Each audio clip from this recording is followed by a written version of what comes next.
शंकर भगवान की बमकाली recording studio Mansi singing by Rohit Deewana. कहाँ बस्तिन गौरा रानी, कहाँ बसता शिशिया, कहाँ बस्तिन गौरा रानी, कहाँ बसता शिशिया, कहाँ में बस्तिन है, कहाँ में बस्तिन है शिव गुरु रंग रसिया, कहाँ में बस्तिन है शिव गुरु रंग रसिया।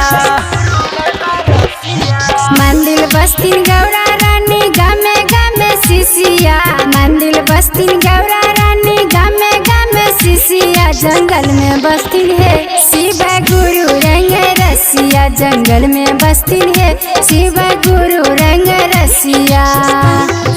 शंकर भगवान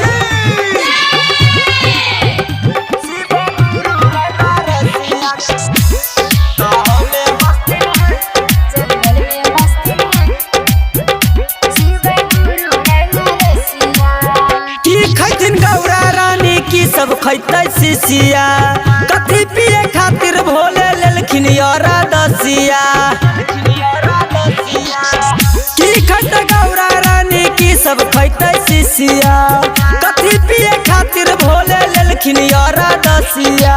हुआ खैतिन गौरा रानी नेबा खैतिन शिशिया, हुआ खैतिन गौरा रानी नेबा खैतिन शिशिया, की भांग खैतिन है शिव गुरु रंग रसिया, की भांग खैतिन है शिव गुरु रंग रसिया।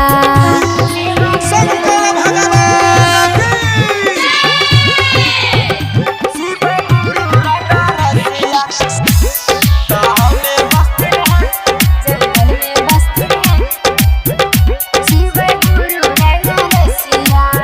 कथी करथिन गौरा रानी, कथी करते शिशिया, कथी बरसैथिन अपन भोला मन बसिया।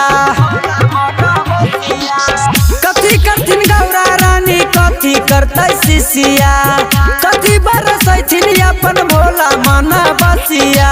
नमन करथिन गौरा रानी चर्चा करते शिशिया, नमन करथिन गौरा रानी चर्चा करते शिशिया, दया बरसैतिन है शिव गुरु रंग रसिया, दया बरसैतिन है शिव गुरु रंग रसिया। Bamkali recording studio Mansi.